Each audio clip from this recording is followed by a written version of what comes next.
जैसे होली है ना, तो लोग होली में कहते हैं कि साल भर तो नहीं पीते लेकिन होली में पिया ऐसे। हाँ, तो ये होली पीने के लिए नहीं है, ये उत्साह मंगल है। देखो लोक में होली त्योहार क्यों मनाया जाता है, आप जानते हो क्यों मनाया जाता है? परम भक्तराज प्रहलाद जी का उत्सव है ये। जब हिरण्यकश्यप की बहन होलिका ने देखा कि प्रहलाद जी किसी भी तरह से मर नहीं रहे और मेरा भाई निराश हो रहा है, तो उन्होंने हिरण्यकश्यप से कहा, भैया मैंने अग्नि की साधना करके एक शीतल पट प्राप्त किया है कि घोर अग्नि की ज्वाला में मैं बैठ जाऊंगी, मेरा रोम नहीं झुलसेगा और ये जलकर भस्म हो जाएगा, आपको चिंता नहीं करनी। तो ढेर सारी लकड़ियों का एक पहाड़ बनाया गया और उसमें गुफा जैसे में प्रहलाद जी को लेके बैठ गई। वो अग्नि को सिद्ध की हुई थी, पीत जो वस्त्र था ऐसे ओढ़ ले तो अग्नि छुएगी नहीं और प्रहलाद जी भस्म हो जाएंगे, ऐसा पक्का इरादा। आग लगी तो ताकर दूत अनल जे सिरजा, जरा न सो ते कारण गिरजा। भगवान ने ही तो दायिका शक्ति अग्नि को दी है, तो ऐसी हवा चली कि वो संभाल ही नहीं पाई, प्रहलाद जी को पकड़े थी। पीत पट जो था अग्निपट शीतल, वो प्रहलाद जी के ऊपर आ गया और ज्वाला ऐसी बड़ी कि जलकर भस्म हो गई। होलिका जिसको प्रहलाद जी का बाल बाका नहीं। और सुबह जो कुछ प्रहलाद जी के पक्ष के भक्त थे, कुछ दुष्ट भी थे, दोनों देखने के लिए कि देखें अब तो राख ही मिलेगी, तो वहां देखा सब राख था, प्रहलाद जी शांत भाव से नाम कीर्तन कर रहे हैं। तो सबने परिक्रमा की, आज भी की जाती है, होली की पूजा की और तिलक लगाया और वहीं कीर्तन किया। ये कीर्तन का उत्सव, आनंद उत्सव मनाया जाता है भक्त प्रहलाद। तो अब दुष्ट आनंद कैसे मनाएंगे? शराब पी के नाली में। और भक्त कैसे बनाएंगे? गुजिया रबड़ी रसगुल्ला खा करके खूब नाम कीर्तन, पद कीर्तन, और एक दूसरे को रंग लगाना, गले लगाना। और दुष्ट कैसे लगाते हैं? हाँ, दुष्ट लोग शराब पीते, नाली क्योंकि और ऐसी गंदी गंदी चीजें नहीं, वो कोयला मुंह में लगा, ऐसी होली नहीं खेलनी चाहिए। वो हिरण्यकश्यप के पक्ष के लोग होते हैं। हाँ, प्रहलाद जी के पक्ष के परस्पर लगा के चरण छू के एक दूसरे के घरों में जाते, पद गायन करते, होली के लिए करते। तो हमारी सबसे प्रार्थना है कि गंदी होली मत खेलना, कोई नशा मत करना, शराबाद, खूब अच्छे अच्छे पदार्थ बनाओ, खाओ पियो और एक दूसरे को रंग लगाओ, होली उत्सव मनाओ। लेकिन ऐसे गंदी बात, ऐसे गंदे लोगों का संग, होली के पर्व पर हम सबसे प्रार्थना करते हैं कि कोई भी व्यसन किसी तरह का ना किया जाए। ये मांगलिक भक्त उत्सव है। भक्तराज प्रहलाद जी के उत्सव में हम ये होली का उत्सव मनाते हैं। इसका रहस्य है भक्तराज प्रहलाद का उत्सव। जैसे हम दीपावली मनाते हैं तो भगवान श्री राम जी विजय प्राप्त करके रावण से अयोध्या में आए, पधारे, तो दीपावली मनी ना, तो हमारे हर त्योहार का भगवान से संबंध है। भारतीय संस्कृति का जो त्योहार है वो भगवान से संबंध रखता है। तो भगवान से संबंधित त्योहार में मैं राक्षसों वाली बातें क्यों करे? ये राक्षसी बातें, शराब पीना, एक दूसरे को मारना पीटना, गाली, किसी भी एक नाम को पुकारा उसका बेड़ा पार हो गया। सब साक्षी हो इसके, हरि कृष्ण राधा, जो नाम चाहो पुकार के देखो। अभी एक बात, कोई फर्क पड़ा? कोई फर्क नहीं पड़ा।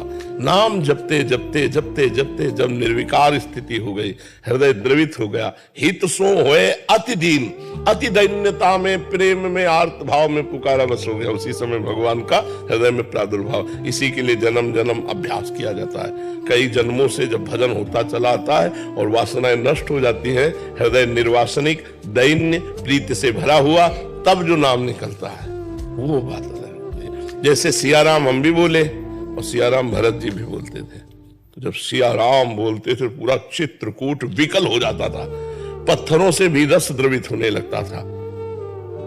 हम भी राधा बोलते हैं और हरिवंश महाप्रभु भी राधा बोलते थे, हम भी कृष्ण बोलते हैं, चैतन्य महाप्रभु भी कृष्ण बोलते थे।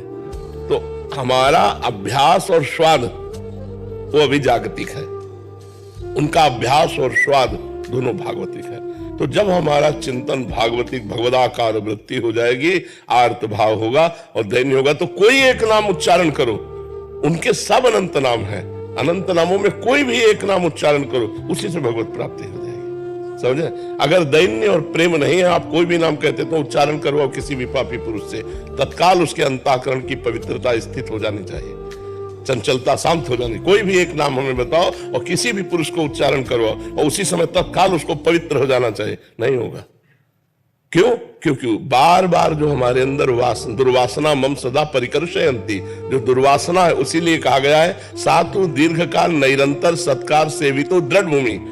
पातंजलि योग में जब दीर्घ काल तक निरंतर आदर सहित नाम जप किया जाए तब वो दृढ़ भूमि हो जाता है। दृढ़ भूमि मतलब रोम रोम उसका पुलकित होकर अश्रु प्रवाह करते हुए फिर राम राम राम, फिर राधा राधा राधा, फिर और गहरा भाव, फिर एकदम तन्मय होकर जब पुकारा राधा अब काम बन गया, हाँ अब काम बन गया, पूरे हृदय में डूब करके। तो अभी हमारा चंचल मन है, इंद्रियों के द्वारा विषय आनंद है। अब नाम जप कर रहे हैं, साथ में रील चल रही, भूत चिंतन, भविष्य चिंतन, वर्तमान में भोगों की भोगने की इच्छा। देखिए नाम चल रहा है और साइड में रील चल रही मन की, भूत का चिंतन, भविष्य का चिंतन, वर्तमान में भोगों की भोगने की इच्छा, इसको मिटाना होगा। ये जब रील मिट जाएगी और केवल नाम रह जाएगा तो एक नाम त्रैलोक कहता रहे, इतनी सामर्थ्य नाम में है। पर वो सामर्थ्य तभी आएगी जब बार बार जप करेंगे, बार अव्यावृत भजनात्, बार बार हम नाम को दोहराते रहे, जपते रहे, तो फिर हमारे हृदय की अज्ञान अविद्या वृत्ति जब नष्ट होगी तब जो नाम होगा वो फिर भगवान को आकर्षित करके प्रकाशित कर लेगा। डॉक्टर प्रहलाद सोनी जी, राम समंत, नाथद्वारा से। महाराज जी आपके चरणों में कोटि कोटि प्रणाम। महाराज जी शिक्षक के रूप में कार्य करते हुए शिक्षक, प्रशिक्षक, शिक्षा में शोध कार्य इत्यादि का दायित्व निर्वहन करता हूँ। 22 महीनों से प्रत्यक्ष राधा केली को जाकर एवं अप्रत्यक्ष रूप से ऐप, यूट्यूब, फेसबुक माध्यम से गुरुदेव आपके वचनों को सुनता हूँ, धारण करने का पूर्णतः प्रयास कर रहा हूँ और साधना में गतिशील भी हुआ हूँ। महाराज जी जहाँ इष्ट के साथ गुरु का अभेद प्रतिपादन किया है, वहां सेवक जी महाराज जी ने गुरु के साथ इष्ट की अभिन्नता प्रतिपादित की है। परिणाम स्वरूप जहां अन्य मार्गों में इष्ट में गुरु का अंतर्भाव हो गया है, वहां शहीद धर्म में इष्ट का अंतर्भाव गुरु में हुआ है। वैसे एक ही बात है, भक्ति, भक्त, भगवंत, गुरु, चतुर नाम बपु एक। भक्ति और भक्त और भगवान और गुरु, एक कहने को चार नाम है, ये एक ही तत्व है। इष्ट ही गुरु रूप में आता है। जो गुरु रूप में आता है, आप बताओ हित हरिवंश महाप्रभु कौन है? हित है ना, हित माने प्रेम, प्रेम ही इष्ट है। तो प्रेम के खिलौना दो खेलत है प्रेम खेल, प्रियालाल प्रेम के ही तो स्वरूप है, श्यामा श्याम प्रेम के ही स्वरूप है, वृंदावन प्रेम का ही स्वरूप है। संपूर्ण जितना वृंदावन नित्य विहार खग मृग पशु पंछी लता वृक्ष जब सब ये प्रेम में है।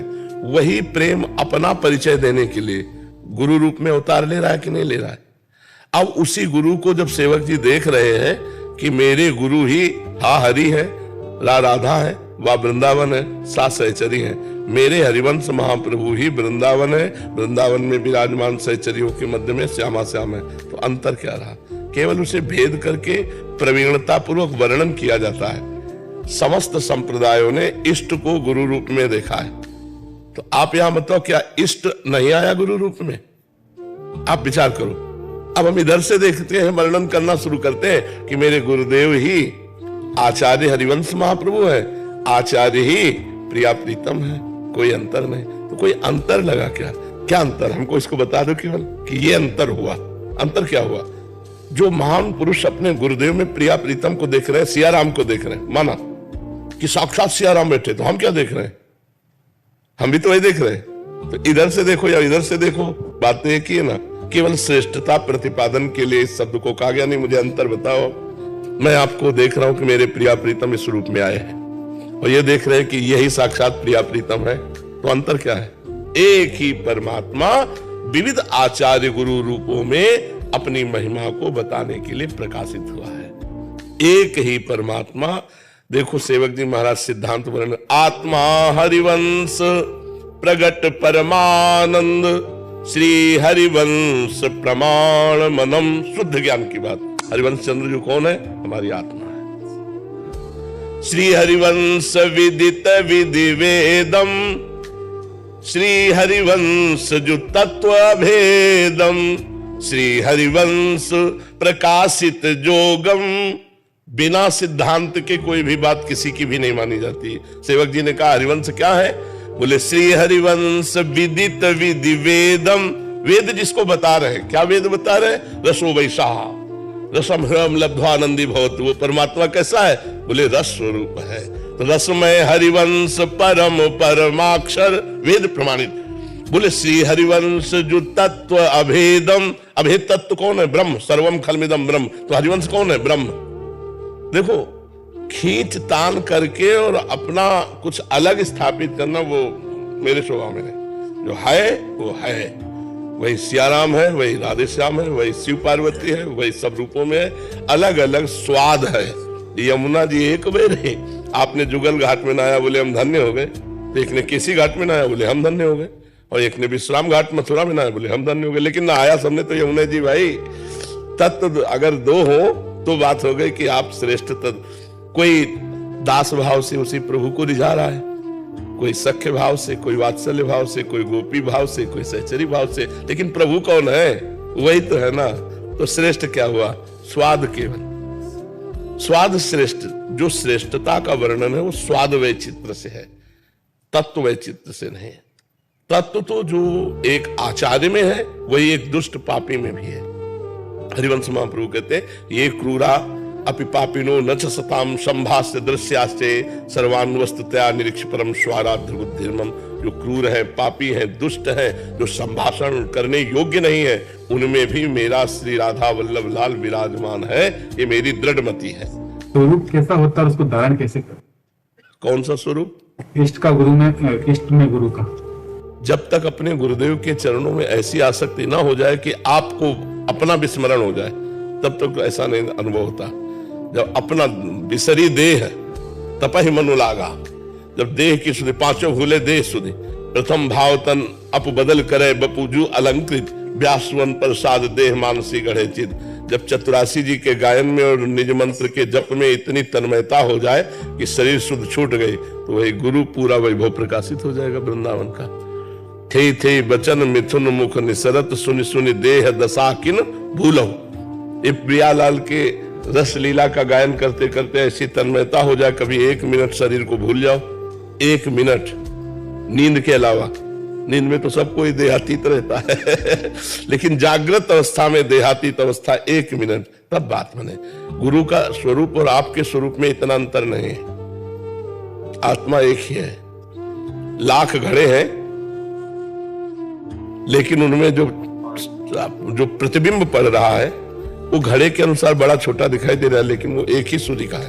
तो ये चींटी में और हाथी में एक ही आत्मा है, घड़े के अनुसार प्रतिबिंब बड़ा छोटा दिखाई देता है, लेकिन आत्म तत्व तो एक ही है, वही परमात्मा है। एक बात समझ लो, वही एक है, एको ब्रह्म द्वितीयो नास्ति। वही तुम्हारा भी स्वरूप है। सेवक हम, सेवक का जो स्वरूप है वो हम है, मैं, वही सेवक का स्वरूप है। हमारा आपका स्वरूप क्या है? जो सेवक जी का स्वरूप है। सेवक जी का स्वरूप क्या है? जो हितजू का स्वरूप है। और हितजू का स्वरूप क्या है? प्रिया प्रीतम वृंदावन सहचरी सब खेलूली का है। जब बहुत सुलझे हुए दिमाग से देखो तो अब सबसे बड़ी समस्या है देह भान, इसको मिटाना होगा, देहाभिमान को मिटाना होगा। तो गुरुदेव की सेवा, गुरुदेव के द्वारा बताई हुई उपासना, निरंतर नाम जप, इससे सब ठीक हो जाएगा। गुरु उपासना में रत रहे और चिंता छोड़ दे और चिंतन करना लगे। कब मुझे स्थिति प्राप्त होगी? कभी ना प्राप्त हो। मुझे वर्तमान देखना है कि प्रिया प्रीतम के चिंतन में जा रहा है कि नहीं। जो हितजू ने आदेश किया है, श्याम श्यामापद कमल संगी सिर नायो, तो रसिकों की चरण रज रसिकों का संग और उनकी बताई हुई उपासना का रंग अपने आप रसिक बना देगा। और रसिक बन गया तो प्रियालाल भी रसिक है, प्रियालाल भी रसिक है। प्रियाजू जैसी हरिवंश रसिक रस जुवती, प्रियाजू भी रसिक है। और आधार अरुण तेरे कैसे दुराओ, इस पद के आखिरी में जैसे हरिवंश रसिक नौ रंग पिया, लालजू भी रसिक है।